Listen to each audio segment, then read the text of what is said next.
친구 여러분, 지난 몇 시간 동안 우리가 목격하고 있는 것은 휴전이 아닙니다. 그것은 자백입니다. 백악관이 베네수엘라 문제에 대해 내는 소음을 주의 깊게 들어보세요.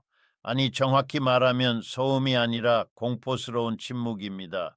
그리고 지정학에서 작은 정부를 파괴하겠다고 맹세했던 초강대국의 완전한 침묵은 평화가 아닙니다. 그것은 더 이상 쓸 수 있는 경제적 몽둥이가 남아있지 않다는 묵시적 인정입니다. 우리가 분석하고 있는 이 영상은 새로운 현실을 잔혹할 정도로 선명하게 드러냅니다. 미국은 최후 통첩을 날렸고 산소를 차단하겠다고 위협했습니다. 그런데 결과는 어땠을까요? 아무 일도 일어나지 않았습니다. 베네수엘라는 붕괴하지 않았고 마두로는 공항으로 도망치지 않았습니다. 석유는 계속 흘렀고 워싱턴은 자신의 말을 삼켜야 했습니다. 왜일까요? 우리는 역사적 전환점에 들어섰기 때문입니다.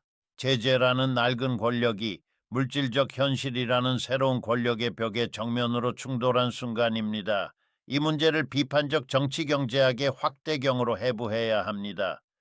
왜냐하면 이 교훈은 전 세계 노동계급에게 결정적으로 중요하기 때문입니다. 낡은 권력은 금융 시스템의 권력입니다. 계좌를 동결하고 은행을 겁주고 달러를 채찍처럼 휘두르는 능력입니다. 이것은 공포에 기반한 추상적 권력입니다. 미국은 세계에 말했습니다. 베네수엘라 석유를 건드리면 너를 금융적으로 파괴하겠다. 하지만 베네수엘라는 새로운 권력으로 응답했습니다. 생산적 의존성입니다. 그들은 물리와 화학으로 답했습니다. 좋아, 은행은 막아라. 하지만 텍사스의 정유시설은 여전히 우리 중진류가 필요하다. 네가 돈을 막으면 우리는 물리를 막겠다. 그리고 누가 더 큰 대가를 치를까요? 11월 선거를 앞두고 휘발유 가격이 오르는 것을 절대 감당할 수 없는 쪽은 바로 당신들입니다. 이 분석이 말하는 침묵의 수가 바로 이것입니다. 베네수엘라는 유엔에서 반제국주의 구호를 외치는 것을 멈췄고 대신 무역의 기술적 구조에 집중했습니다. 선동적인 수사 대신 변호사, 엔지니어, 물류 전문가를 투입했습니다. 그들은 기술적 방패를 만들었습니다. 운송 경로를 다변화하고 선박의 국적을 바꾸고 위험을 감수할 아시아 보험사를 찾았으며 국제해상법과 자유무역 조항이라는 바로 그 법적 틀을 활용해 미국의 봉쇄를 극도로 비싸고 관료적으로 불가능하게 만들었습니다. 워싱턴이 계산하지 못한 것이 하나 있습니다. 처벌에는 부메랑 효과가 있다는 사실입니다. 공급망을 정치화하면 비용은 사라지지 않습니다. 그 비용은 어디로 가느냐? 미국 소비자에게 전가됩니다. 오하이오와 플로리다의 중산층 임금을 갉아먹는 인플레이션은 자국의 자연스러운 에너지 공급자를 봉쇄하려 한 제국적 오만의 대가이기도 합니다. 백악관의 최후 통첩은 허세였습니다. 힘에서 나온 위협이 아니라 두려움에서 나온 위협이었습니다. 내부 불안정에 대한 두려움, 분노한 유권자들에 대한 두려움 말입니다. 그리고 베네수엘라는 도발에 말려들지 않고 중국, 이란, 러시아와 함께 구축한 회색지대와 대체 경로를 통해 조용히 운영을 계속함으로써 왕이 벌거벗었음을 드러냈습니다. 이것이 2026년의 거대한 폭로입니다. 처벌의 독점은 깨졌습니다. 20년 전만 해도 미국의 제재를 받으면 끝이었습니다. 국제사회의 왕따가 되었죠. 그러나 오늘날 다극화와 브릭스의 통합 덕분에 대체 창구가 존재합니다. 뉴욕의 문이 닫히면 상하이나 뭄바이의 창이 열립니다. 쉽지도 싸지도 않지만 가능합니다. 그리고 바로 이 가능성이 패권을 무너뜨립니다. 베네수엘라는 스위프트 시스템 밖에서도 생존할 수 있음을 증명했고 그 증명은 글로벌 사우스 전체에서 공포를 제거했습니다. 최고의 아이러니를 보십시오. 미국이 세계를 지배하기 위해 만든 법적 상업적 틀, 계약 존중과 상품의 자유로운 흐름이 이제 베네수엘라를 보호하는 방패가 되고 있습니다. 그들은 자본주의의 규칙을 자본주의 제국에 맞서 사용하고 있습니다. 이제 저항은 붉은 깃발과 광장 연설의 문제가 아닙니다. 이것은 서류철, 컴플라이언스, 화물 추적의 문제입니다. 차갑고 기술적이며 치명적으로 효율적인 저항입니다. 그리고 이 메시지는 콜롬비아, 브라질, 칠레 전체에 대한 경고이자 기회입니다. 무역을 무기로 사용하는 파트너를 신뢰할 수 없다는 경고, 미국에 대한 의존은 장기적으로 자살이라는 사실입니다. 동시에 기회도 열렸습니다. 통합입니다. 베네수엘라가 혼자서도 버텨냈다면 자체 공급망과 해상보험, 결제 메커니즘을 가진 통합된 라틴 아메리카는 어떤 모습일까요? 우리는 최후 통첩의 피해자가 아니라 자원의 주인이 될 수 있습니다. 백악관의 침묵은 명령을 내릴 수 없게 되었고 이제 협상해야만 한다는 사실을 깨달은 제국의 소리입니다. 그리고 그 이유는 의지가 아니라 현실, 석유와 리튬, 구리가 행정명령을 따르지 않기 때문입니다. 베네수엘라는 군사적으로 더 강해서가 아니라 구조적으로 더 똑똑했기 때문에 이 라운드를 이겼습니다. 21세기의 전쟁에서 이기는 쪽은 더 많이 쏘는 쪽이 아니라 더 오래 버티고 실물의 흐름을 통제하는 쪽입니다. 달러는 종이지만 석유는 에너지입니다. 결국 종이는 엔진을 움직이지 못합니다. 제국의 침묵이 가장 큰 소음이 되는 새로운 세계에 오신 것을 환영합니다. 친구 여러분, 이제 백악관이 왜 침묵했는지 더 깊이 들어가 봅시다. 정치 헤드라인만 보고 있으면 절대 보이지 않습니다. 우리는 흐름도를 봐야 합니다. 산업의 배관, 정유공정의 병목, 물리와 화학이 지배하는 실물 경제의 지하실로 내려가야 합니다. 거기에는 이념이 없습니다. 오직 점도, 황함량, 총마의 수율 그리고 비용만 있습니다. 워싱턴은 오랫동안 프래킹 덕분에 에너지 독립이라는 신화를 팔아왔습니다. 미국은 석유가 넘친다. 세계 최대 생산국이다. 그래서 누구도 미국을 흔들 수 없다. 맞습니다. 양만 보면 그렇습니다. 하지만 제국의 서사를 파괴하는 기술적 디테일이 하나 있습니다. 텍사스에서 나오는 원유는 대체로 가볍고 달콤한, 즉 경질유입니다. 흐름이 좋고 가공이 쉬운 편이죠. 문제는 미국 멕시코만 연안의 거대한 정유 시설들이 지난 40년 동안 수조 달러를 들여 무엇을 기준으로 설계되었느냐는 겁니다. 그 강철의 성당들은 중진류를 먹도록 설계되었습니다. 점도가 높고 무겁고 다루기 까다로운 원유입니다. 이 중진류를 섞어야 정유 공정이 최적화되고 특히 디젤 생산의 경제성이 유지됩니다. 여기서 결정적 질문이 나옵니다. 세계에서 가장 크고 접근 가능하며 물류적으로 유리한 중지류 매장량을 가진 나라가 어디입니까? 바로 베네수엘라입니다. 그러니까 백악관이 전면 봉쇄를 말하는 순간 그들이 진짜로 위협한 대상은 마두로가 아니라 자국 땅 위의 수익성입니다. 발레로, 쉐브론, 엑손 같은 기업들의 정제 마진, 공급 안정성, 그리고 무엇보다 선거가 걸린 에너지 가격입니다. 제재는 상대를 숨막히게 하려고 만든다고요? 좋습니다. 그런데 그 제재가 당신 정유시설의 식단을 끊어버린다면 누가 먼저 쓰러질까요? 바로 이 지점에서 생산적 의존이 제국을 묶어버립니다.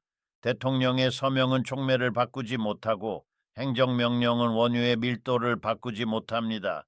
달러로는 중진류를 인쇄할 수 없습니다. 그리고 물질은 언제나 종이보다 오래 갑니다. 베네수엘라는 이 약점을 정확히 이해했습니다. 그래서 그들은 더 이상 수사로 싸우지 않았습니다. 물류로 싸웠습니다. 시장에게 이렇게 말한 겁니다. 너희가 내 중진류 흐름을 끊으면 미국의 디젤 가격이 뛰고 디젤이 뛰면 물류비가 뛰고 물류비가 뛰면 식료품과 생필품 가격이 뛰며 그 인플레이션은 선거 직전에 유권자의 목을 조를 것이다. 이게 바로 부메랑 효과입니다. 상대를 처벌하려던 도구가 자국의 유권자를 처벌하는 도구로 돌아옵니다. 특히 미국처럼 소비가 경제의 엔진이고 가계가 신용카드 이자 20%대에 목이 잠겨 있는 나라에서는 생활비의 작은 상승도 정치적 재앙이 됩니다. 워싱턴은 이 계산을 모를 수가 없습니다. 그들은 군사적 논리가 아니라 여론조사와 장바구니 물가로 움직입니다. 그래서 침묵한 겁니다. 도덕 때문이 아니라 생존 때문입니다. 이제 미국이 시도했던 공포 전략 즉 금융 테러의 메커니즘을 보죠. 이 최후 통첩은 군사적이 아니라 심리전이었습니다. 런던의 해상보험, 스위스의 은행, 그리스의 선사들에게 메시지를 던진 겁니다. 베네수엘라 원유 한 방울이라도 만지면 달러 시스템에서 퇴출시킨다. 그들이 노린 건 법이 아니라 컴플라이언스 공포였습니다. 은행과 보험사를 제국의 경찰로 만드는 방식, 제재에 민영화입니다. 하지만 베네수엘라는 또다시 기술적 방패로 응답했습니다. 숨지 않았습니다. 반대로 조항을 전문화했습니다. 국제해상법에 정통한 로펌, 계약 구조를 설계할 전문가, 항로와 서류를 완벽히 맞출 물류 조직을 동원했습니다. 그리고 각 배럴이 여러 겹의 기술적 합법성으로 보호되도록 만들었습니다. 선박은 편의치적 다른 국적 등록을 통해 법적 구조를 바꾸고 보험은 G7 바깥의 기관으로 옮기고 계약은 국제 상거래 규범에 기대어 설계합니다. 그 결과 미국이 선박을 납포하려 하면 어떤 일이 벌어지느냐? 미국이 스스로 내세워온 자유무역과 항행의 자유 원칙을 공개적으로 찢어야 합니다. 즉 해적 국가처럼 보여야 합니다. 그리고 그 평판 비용은 생각보다 큽니다. 유럽과 아시아 동맹국들이 그 장면을 보고 무엇을 느끼겠습니까? 내일은 우리 배도 저렇게 끌려갈 수 있다는 공포입니다. 미국이 베네수엘라를 막기 위해 공해에서 무차별 납포를 시작한다면 그것은 단지 카라카스를 공격하는 게 아니라 세계 무역의 신뢰를 공격하는 것입니다. 그 순간 동맹은 협력자가 아니라 잠재적 인질이 됩니다. 워싱턴은 이걸 압니다. 그래서 더더욱 침묵합니다. 결국 백악관은 비용 편익 계산을 했습니다. 한쪽에는 제국의 자존심, 반항하는 정부를 벌주겠다는 허영이 있습니다. 다른 쪽에는 선거가 걸린 에너지 가격, 디젤 수급, 인플레이션 그리고 국제무역 시스템의 신뢰가 있습니다. 저울은 현실 쪽으로 기울었습니다. 그래서 그들은 크게 선언하고 조용히 물러섰습니다. 결정적 제재는 석유에 젖은 종이호랑이였다는 사실이 드러난 겁니다.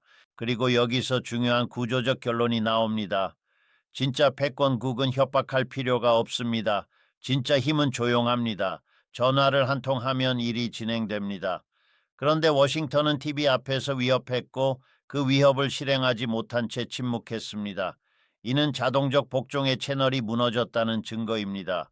우리는 더 이상 1990년에 살고 있지 않습니다. 세계는 이미 대체 창구를 만들었습니다. 그리고 라틴 아메리카는 마침내 배웠습니다. 의존은 운명이 아니라 선택이라는 것, 선택은 구조로 바꿀 수 있다는 것. 다음 3부에서는 베네수엘라가 이 기술적 방패를 실제로 어떻게 작동시켰는지, 즉 회색지대 결제, 선박 재배치, 보험과 계약의 우회 구조, 그리고 아시아에 보이지 않는 파트너들이 어떤 역할을 했는지 더 구체적으로 파헤치겠습니다. 이제 이 이야기의 핵심 운영부로 들어가겠습니다. 정치도 심리도 중요하지만 석유가 실제로 A 지점에서 B 지점으로 이동하지 않으면 아무 의미가 없습니다. 백악관이 침묵한 이유는 양심 때문이 아니라 물류금융공학의 전장에서 패배했기 때문입니다. 베네수엘라는 말로 포위를 뚫은 것이 아니라 시스템을 재설계했습니다. 서방 언론은 이를 비아냥거리며 유령 함대라고 부릅니다. 하지만 정치경제학의 언어로 정확히 부르자면 이것은 주권적 병행 물류 시스템입니다. 불법 마술이 아닙니다. 정치가 인위적으로 왜곡한 시장에 대해 시장이 합리적으로 대응한 결과입니다. 미국이 런던의 대형 해상보험사, 특히 로이즈를 통해 베네수엘라 원유 선적을 차단했을 때 워싱턴은 게임이 끝났다고 생각했습니다. 보험이 없으면 배는 항해하지 못합니다. 이것은 바다의 법칙이니까요. 그러나 베네수엘라는 조용히, 그러나 체계적으로 G7 바깥의 보험 시장으로 이동했습니다. 상하이, 두바이, 뭄바이, 이곳의 신흥 해상 보험사들은 이렇게 말했습니다. 우리는 정치가 아니라 부력과 계약을 본다. 배가 뜨고 화물이 도착하면 충분하다. 이 순간 구조적 균열이 발생했습니다. 미국은 충격을 받았습니다.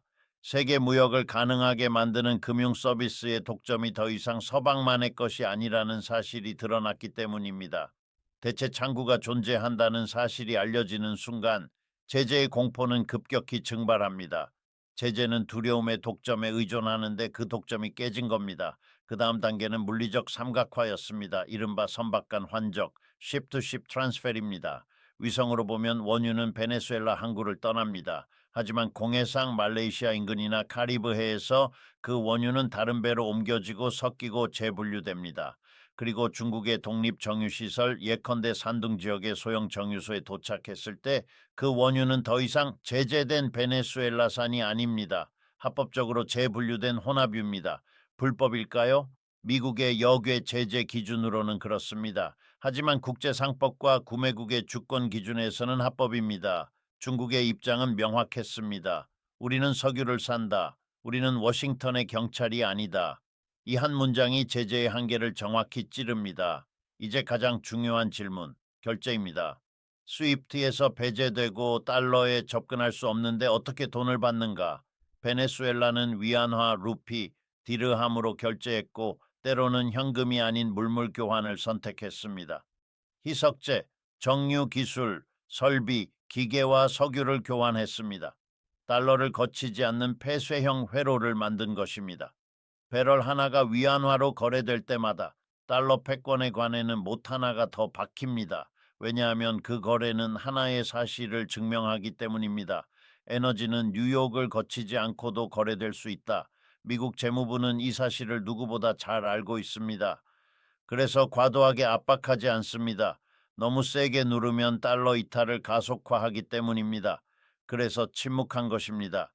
기술적 불복종을 용인하는 편이 통화 패권 붕괴를 촉발하는 것보다 낫다고 판단한 겁니다. 이제 시야를 지역 전체로 넓혀봅시다. 이 베네수엘라의 기술적 승리는 콜롬비아, 브라질, 아르헨티나에 무엇을 의미할까요? 의미는 분명합니다.